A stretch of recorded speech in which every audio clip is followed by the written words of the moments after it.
We'll continue where we left off last time, which was a discussion about countability in the countable infinite. And then I'll move on to the next subsection, which will be about cardinal numbers. So let me know if you have any questions about what we've done so far. Excuse me. So I introduced the well-ordering principle last time, and I said that what we want is a way where we can find a bijection between any set and an ordinal. Well, one way of doing that is to say I could put an ordering, a well-ordering on that set. And then I know from previous work that any well-ordering is isomorphic to an ordinal. So that gives me a way then of finding a bijection between X and an ordinal. And what we're going to do is use that idea to give us an idea, give us an ordinal number, which we'll call the cardinality of X. So certain subclass of the ordinal numbers will be called cardinal numbers. And these are the ones that are the sizes of sets in the universe. And we'll see that not all ordinals are cardinals. On the case for the finite numbers, the natural numbers, these are cardinals and they are ordinals. But that won't occur everywhere later on.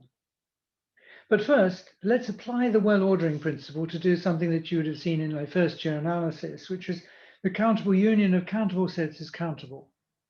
So this is lemma 418.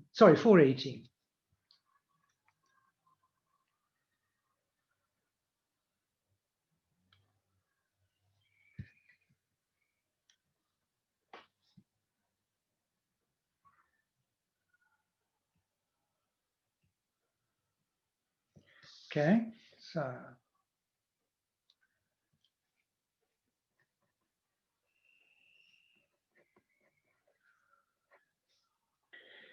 and it says assume the well-ordering principle.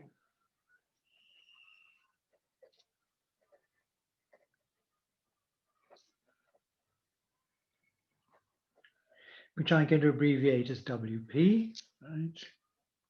So recall what WP says.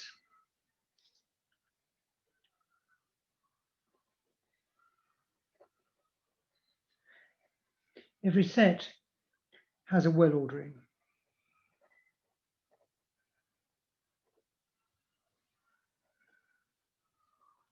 So X with R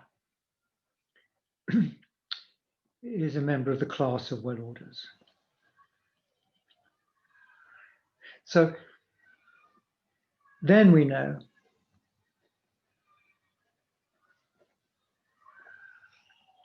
the sum alpha and the sum F that sends X with R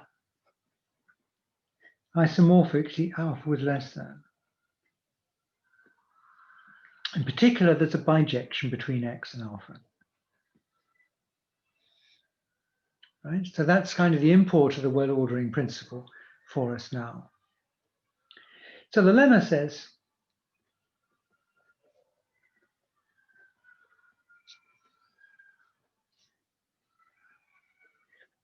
are all countable sets,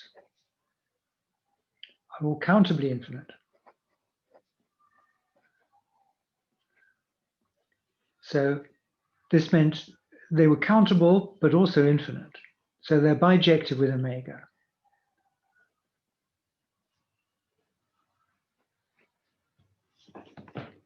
Here. Then so is the union.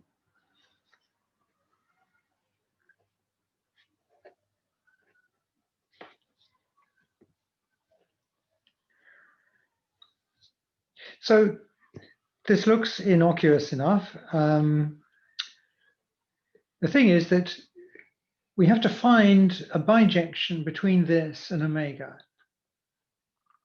And we're given the sets, but we haven't been given these bijections. We're just told that these bijections exist. This is the problem. So remark here.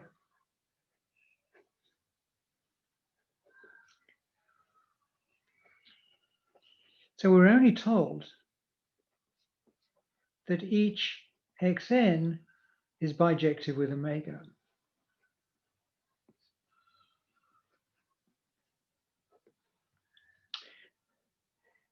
We've just been told that. That's the information. We haven't been given a bijection. This is an error that actually people often slip into.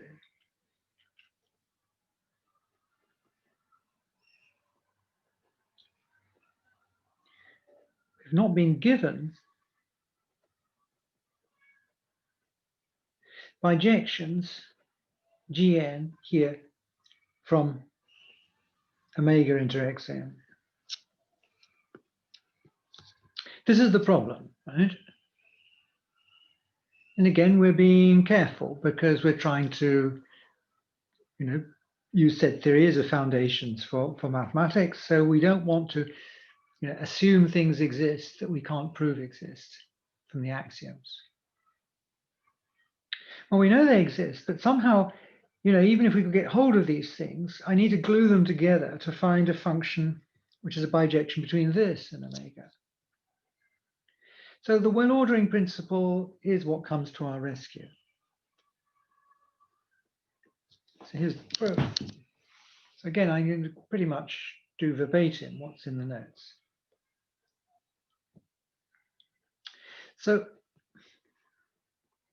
I let Z be just a collection of all of the relevant bijections.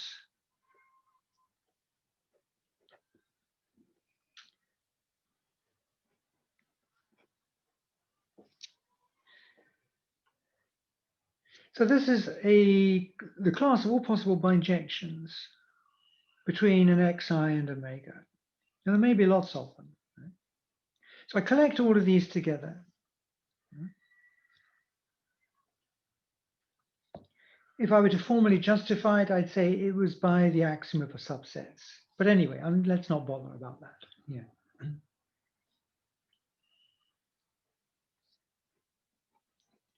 Now I'm told by WP that there is a well ordering of this set.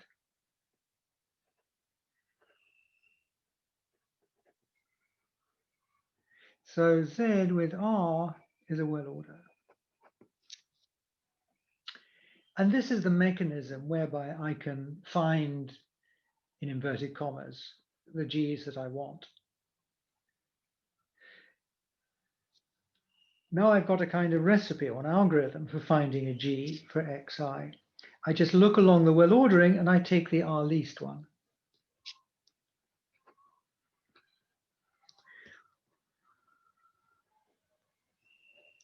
So now we have a mechanism for finding bijections. GI for the Xi.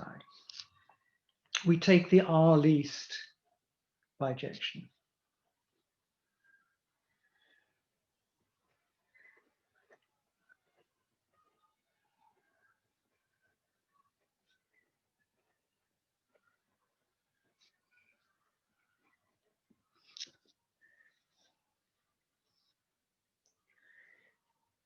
So now we've got the functions Gn over here, and the rest of the work is more just kind of a little bit of arithmetic or mathematics, is cooking up the bijection between the big union here.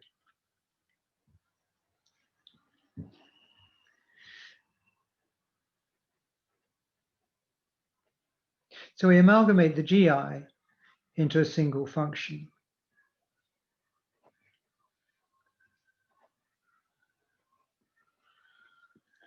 Function G, which is going to go from omega to the union.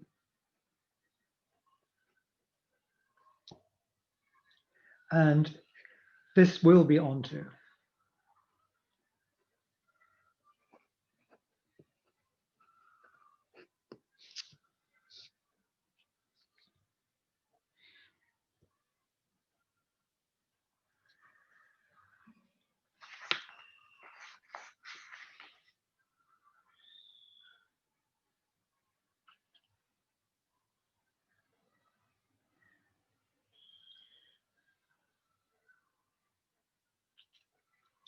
So once we have that, then I'm just going to appeal to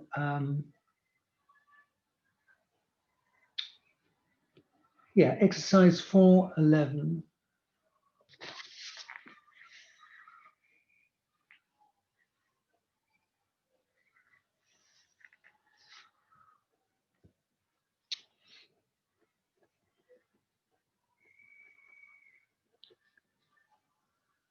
This makes the union countable here.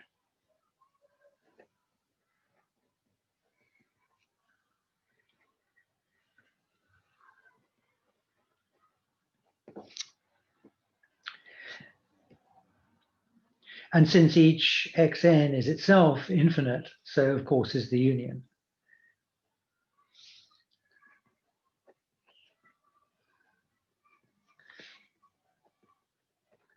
So of course it's infinite.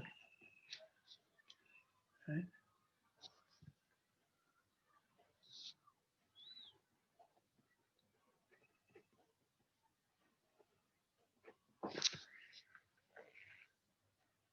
So we'll have, the job will be done.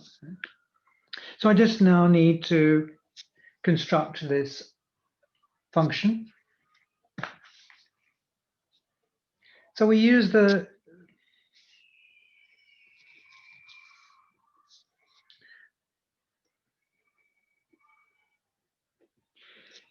we use a map F, which takes omega cross omega bijectively with omega,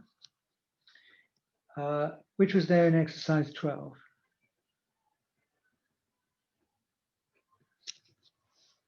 So F was this kind of pairing function. It could take pairs of natural numbers and it returned a number.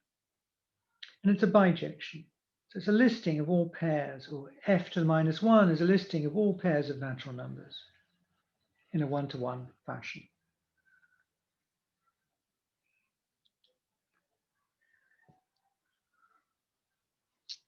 So we just outright define G.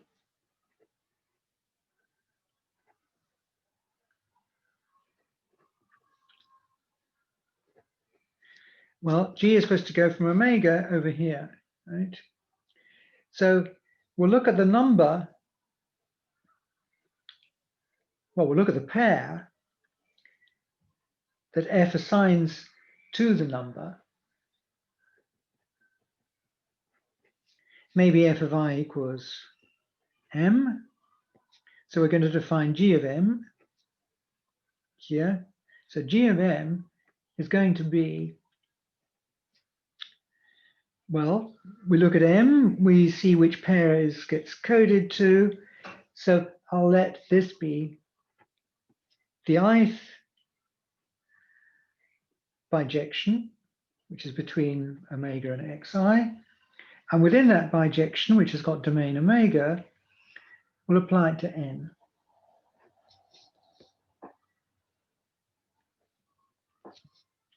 So the domain of G here is, by design, it's omega, because that's the range of F.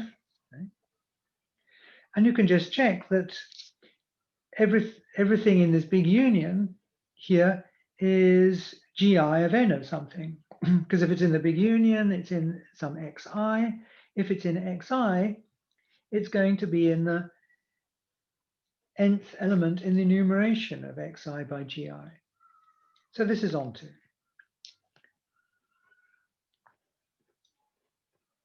So check the domain of G as omega, and G is onto.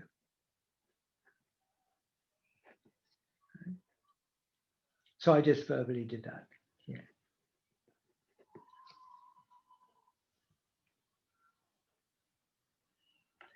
Okay, so it's subtler than one thinks, right? Because of this business of choosing these bijections. And remarkably, from our axioms of ZF, I mentioned last time, we can't prove this well-ordering principle. It's a version of the axiom of choice. We can't prove the axiom of choice or WP from the other axioms of set theory. We have to assume it. And we can't prove this lemma here without WP. In fact, we can prove that we can't prove it without WP. So the axioms of set theory are not enough to say that the countable union of countable sets is countable. We need this additional principle. So it's quite remarkable state of affairs there. We need this principle in order to do that result. Any questions before we go on to the next section?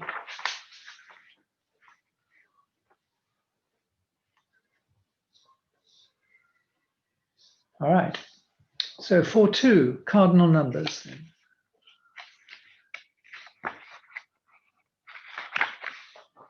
So as I said in the intro, what we're going to do is pick out some ordinals which will serve as cardinal numbers for us.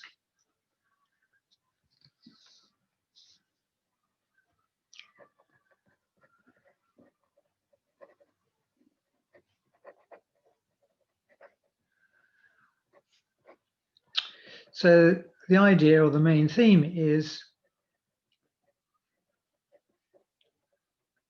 pick out some special ordinal numbers, some special ordinals to serve as indicators of size of cardinality.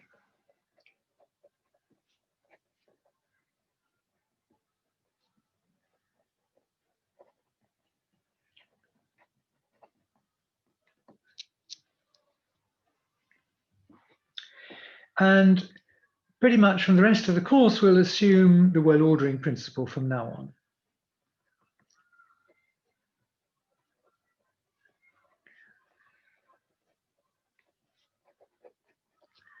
Right? Without necessarily saying it each time.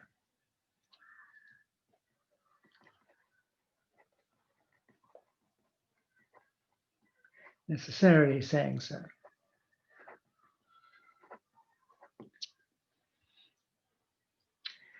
So I know every set is bijective with an ordinal.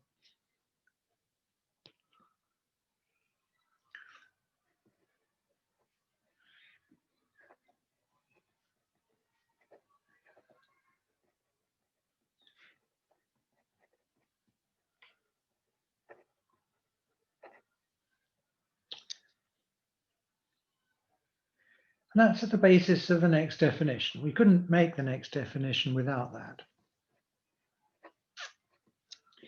The cardinality of a set is going to be the least ordinal it's bijective with.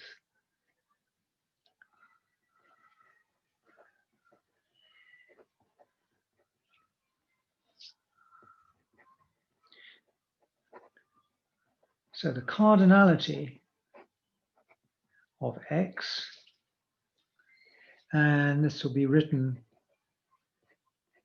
X with mod bars around here,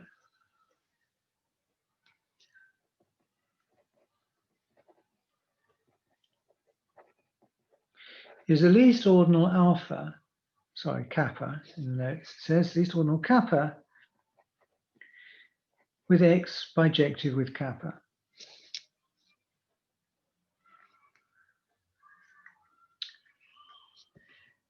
Okay, so there's some points to make. Of course, this entirely agrees with finite sets. We say the cardinality of a finite set is 23 if it has 23 members, and if it's bijective with the von Neumann natural number 23.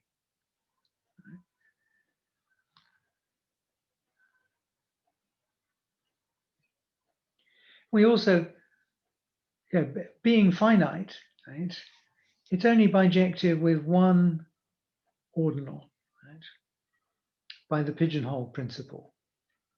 But actually, we're going to find for infinite sets, that's not true. An infinite set will be bijective with many ordinals.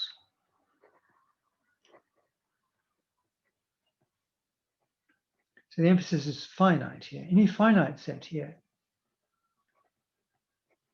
is bijective with at most one natural number.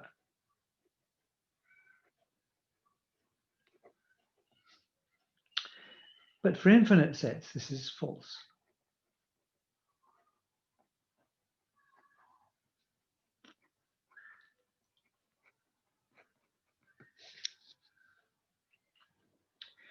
And we already know this, right? We took the evens and we put them before the odds. This is our old example. So we defined this well ordering of the natural numbers, call it strict less than, evens before odds. And this here is bijective with omega plus omega. It's isomorphic to omega plus omega with less than.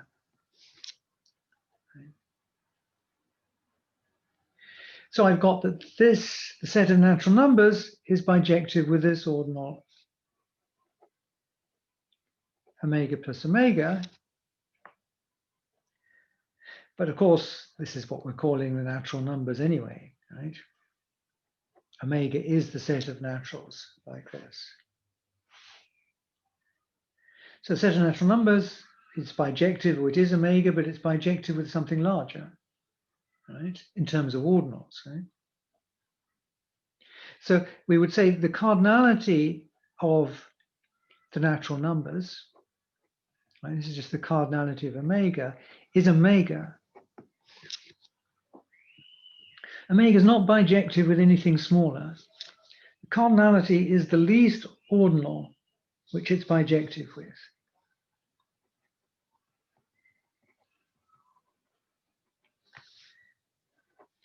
Omega is not bijective with any n. We proved that omega is infinite.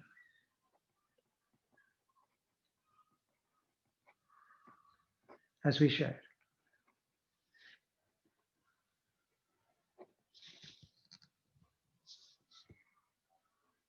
So I can't find a bijection between the natural numbers and something smaller. So the cardinality of omega as a set of natural numbers just is omega. But it's also bijective with other ordinals.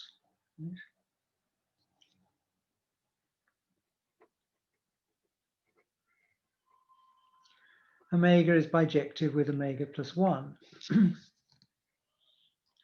And this is an exercise that's coming later, I think. But anyway, let's do it.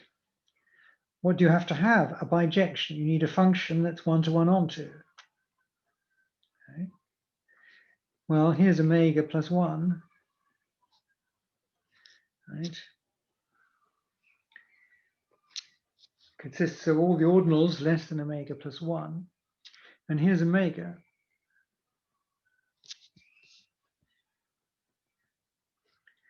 Without the 1. Right? Now I need a bijection. So this is something which, I mean, if you may have heard of this, is like the Hilbert hotel argument. Right? I've got a room with omega many hotel with omega many rooms in. They've all got guests in. Rooms are numbered 0, 1, 2, and so on. They're all full. The new guest arrives, and the hotel manager says no problem. All that the hotel manager does is free up room 0 by moving all the guests into the next adjacent room.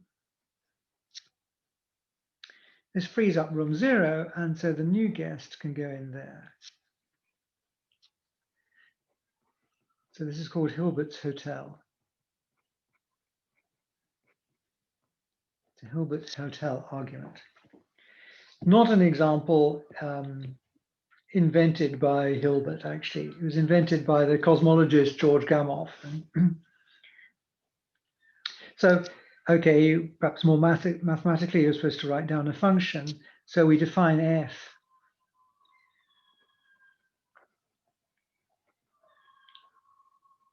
as a bijection. We'll have f of omega is 0, and f of n is n plus 1 for n less than omega. Right? That's just the description of that there. So we'll see that infinite sets will be bijective with many different ordinals.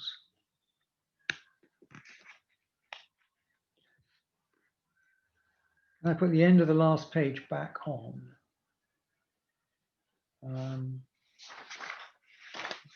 This one here.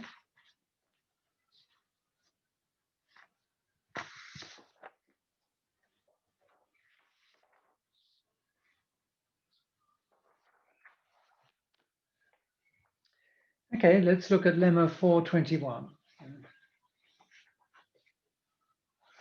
Okay, if you still need to see that, ask again at the end.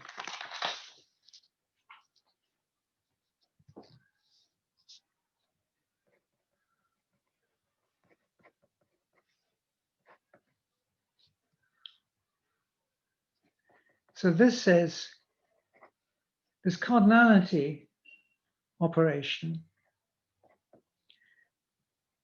gives rise to equivalence classes. Right? If X is bijective with Y, this is just equivalent to saying the cardinality of X is the cardinality of Y.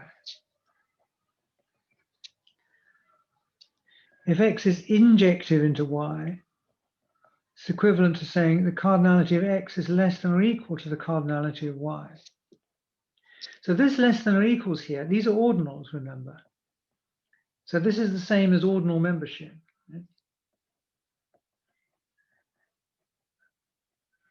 And this means X is injective into Y, but not vice versa. It means that this ordinal is strictly less than this ordinal. So it ties up nicely with our ideas about size coming from pairing off fingers on hands. More fingers up here than on this hand than on this hand, etc. Here. And this is just really an immediate consequence of the definitions.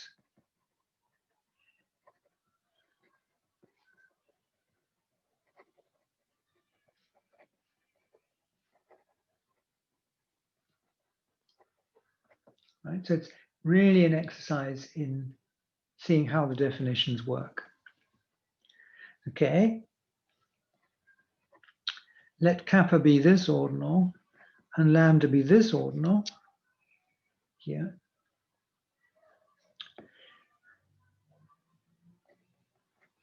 Because kappa is bijective with X, there's a bijection here, G from X to kappa. And there's an H from Y to lambda. Right? Now, these are the least ordinals for which I can find such bijections. That's what the bars mean. Lambda is the least ordinal bijective with Y. Okay, so now just see how this works.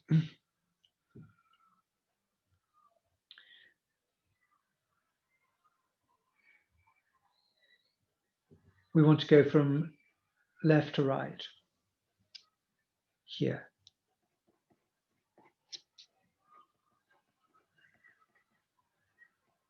Suppose I've got a bijection F from X to Y. I want to argue that kappa equals lambda. That's what I'm trying to show.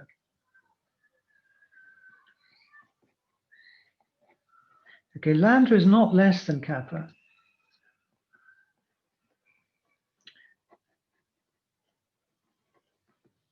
Otherwise, that would mean, right? What would I have? I've got X bijective with Y, and I've got X bijective with kappa, and Y bijective with lambda. It's a question about what the relative sizes of these two are. Well, I want them to be the same. Right? So let's label this. Here's G going in this direction. Here's H, and here's F going around here. If lambda were less than kappa, right, what would I have? I could look at F, right? I could look at X, I could apply F, I could apply H, And these are both bijections. And I'd have a bijection of x with this lambda, which is less than kappa, which can't happen. So lambda is not less than kappa. Could you move the paper up? We can't see the bit you're pointing at. Thank you. Right. Down or up? Okay. Okay, I hope. Yeah, that's good. Fine.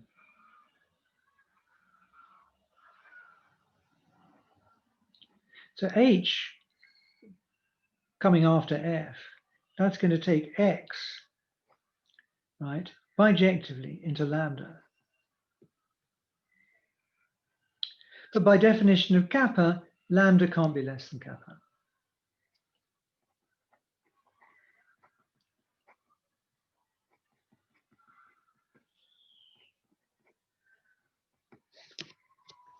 Because kappa is the least thing. So it has to be that lambda is greater than or equal to kappa. But we get a contradiction similarly in the other way.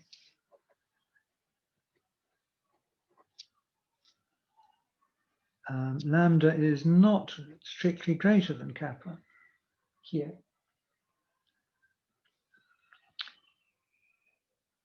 Since now I could look at f to the minus 1 that takes y bijectively with x, follow it by g, then into kappa. And I've got a bijection of y with something, oh, possibly smaller than lambda, which can't happen.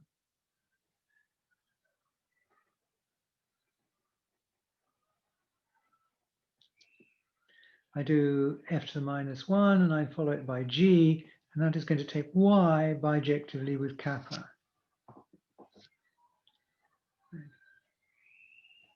So this kappa can't be less than lambda.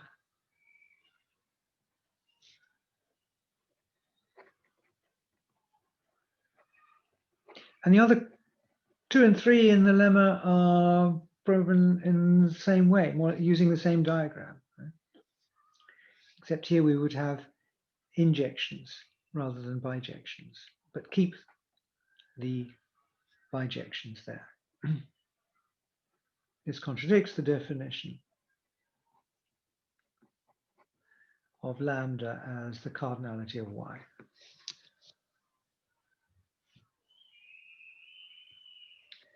So it's an exercise for you to justify, again, using this diagram, 2 and 3.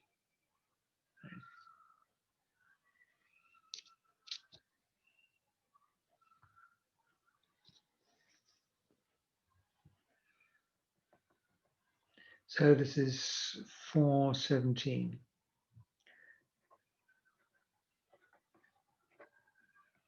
Justify 2 and 3 above, right? And I recommend you do that. It gives you some practice in what these definitions mean.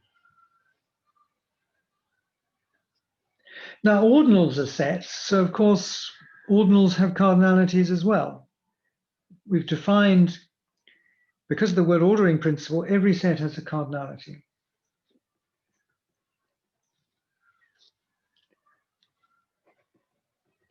So some ordinals are the cardinalities of sets and some aren't. An ordinal alpha is a cardinal, or cardinal number,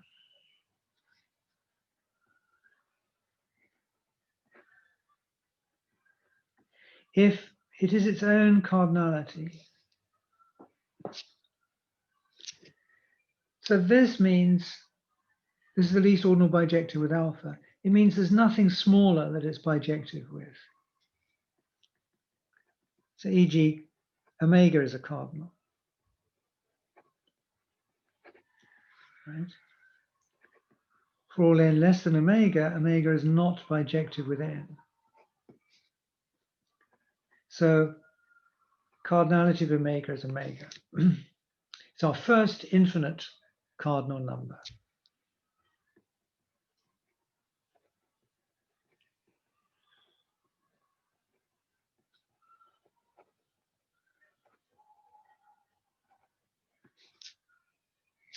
But omega plus 1 is not a cardinal.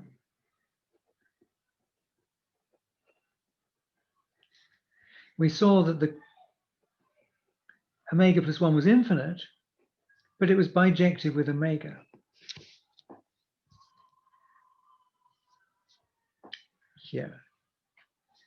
Of course, and this is less than omega plus 1.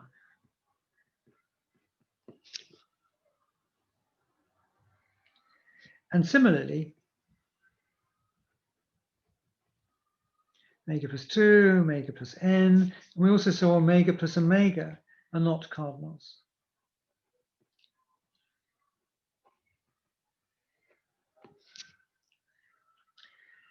This was like the evens before the odds. We found a bijection between this and omega.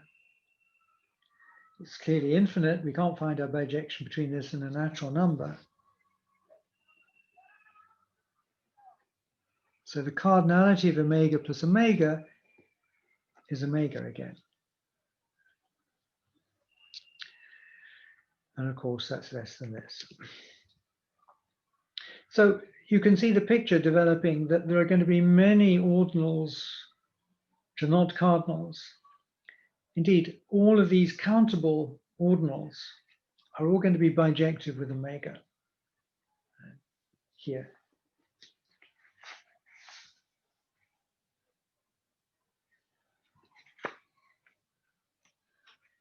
So again, let's just look at exercise 419, or at least let's look and see what it says.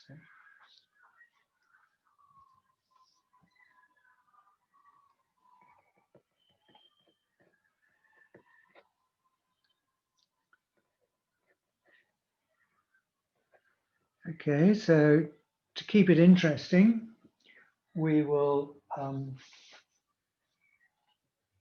look at infinite ordinals here. So show alpha equals alpha plus 1.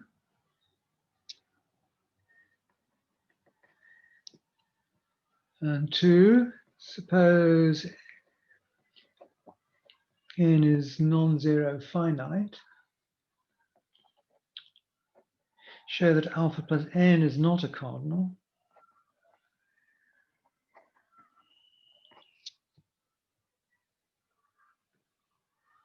And nor is alpha plus omega. This is also not a cardinal. So actually, I've just done this when alpha equals omega.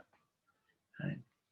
And there's nothing different about this if the ordinal alpha is larger than omega. So this is kind of repetitive. So I show that alpha is bijective with, not equals.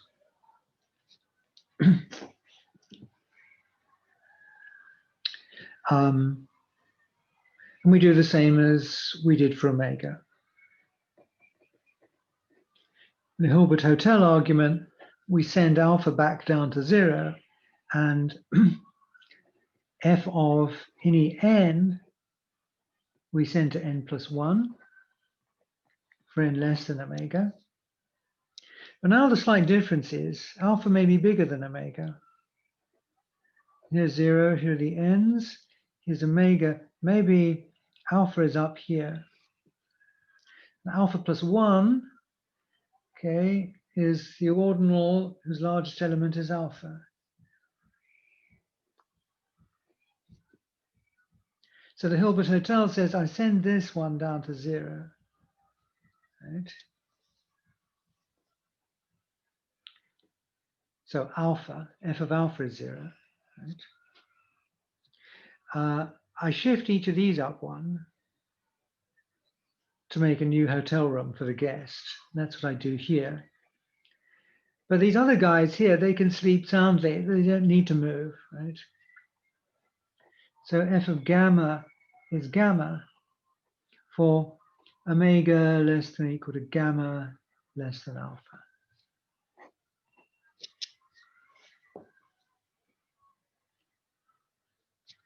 Right, so here's omega. Right, so these people don't need to move up here, but these ones do. Sorry, I got my diagram slightly. Here's omega.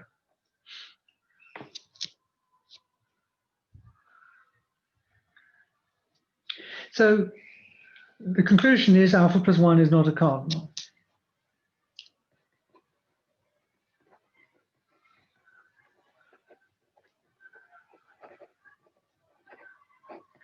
So infinite cardinals are all limit ordinals. They can't be successors.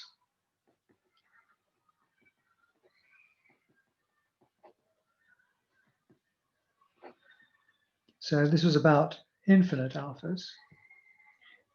Infinite cardinals are all limit ordinals.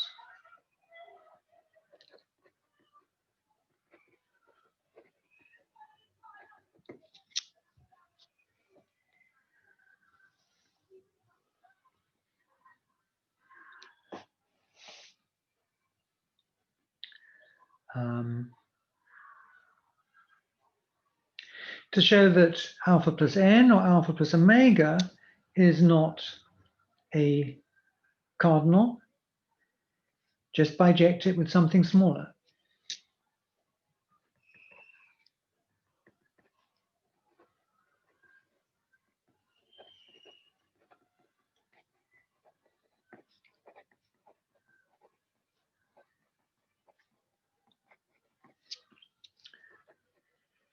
Some smaller ordinal.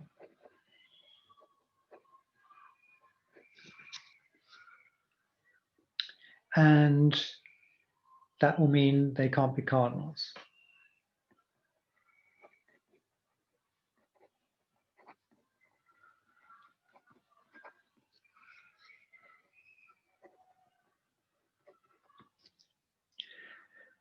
So to do alpha plus n, just do a variant on the Hilbert Hotel argument. Instead of just sending alpha plus 1, sending the largest element alpha to 0, send alpha plus 1, alpha plus 2, up to alpha plus n minus 1 to the first n things down here, and make these guests move n more rooms up.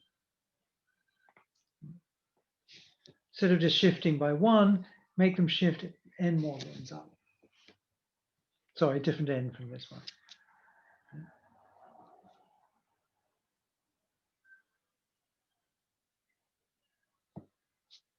I'll leave you to puzzle how to find a bijection between alpha plus omega and say alpha.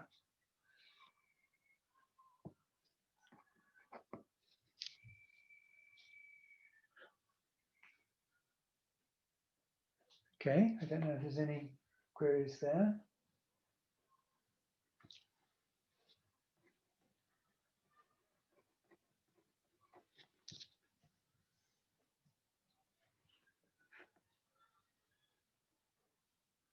So again, this is just chasing the definitions. Suppose alpha is not a cardinal. So the least ordinal is bijective with, its cardinality is smaller. Now I pick any gamma that's between this ordinal and this one. Right?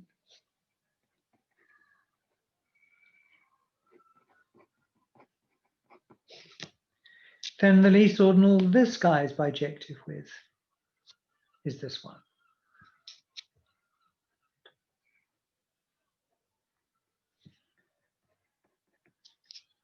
Right, so we just have to reason that out. What do I want? I want a bijection between this gamma and this ordinal, the cardinality of alpha here. I know there's a bijection between alpha and this. That's what this means here.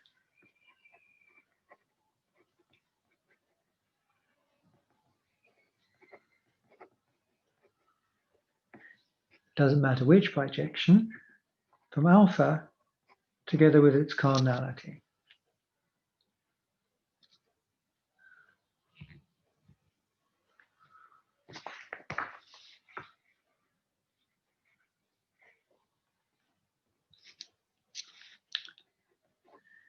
By lemma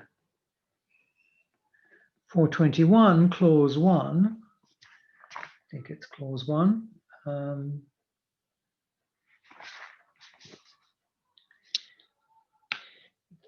this is a set here. I can ask what its cardinality is. What's the cardinality of this set? Well, it is itself.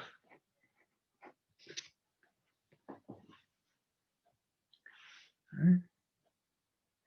After all, right, this is the least thing that's bijective with alpha here.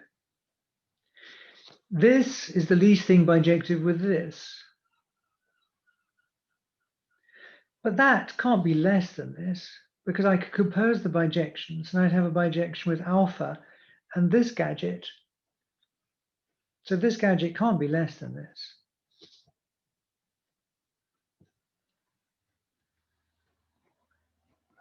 It's not written in the notes, but I'll write it out. If G was a bijection between this and the cardinality of this, then F followed by G takes alpha bijectively to this.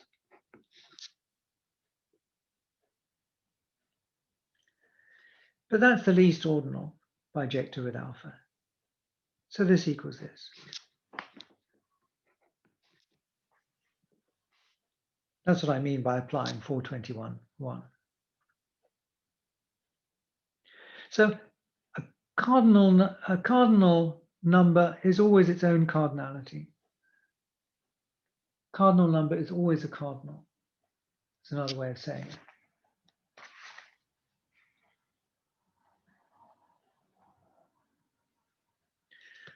Okay, so we'll just finish by finishing off the lemma here.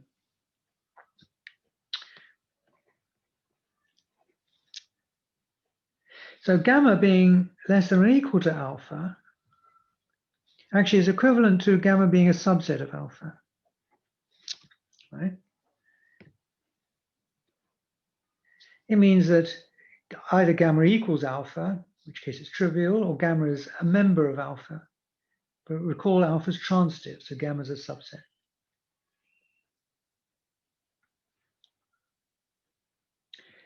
The only point of making this remark is I can just restrict my F to gamma. Here, it sends gamma into the cardinality of alpha. Because F is 1-to-1, its restriction to gamma is 1-to-1. So there's an injection from gamma into alpha.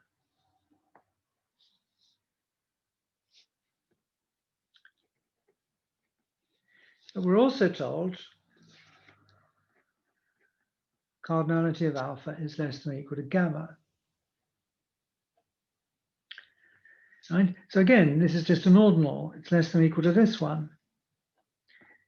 And again, by this implies that the cardinality of alpha is a subset of gamma.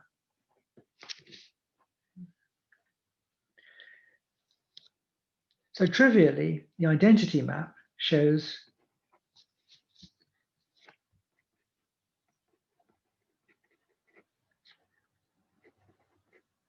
that there's an injection from alpha into gamma. Right? I just need to use the identity map. So I've got that this is injective into that, and that's injective into this. So I apply the Cantor-Schroeder-Bernstein theorem, and we have their bijective here.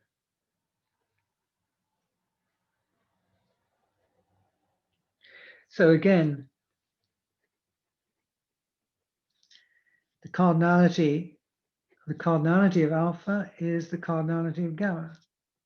Again, this is applying lemma 421.1. Two sets are bijective, they have the same cardinality. That's what I've written here. But this, we've already agreed, is alpha itself, cardinality of alpha itself. And that's our conclusion.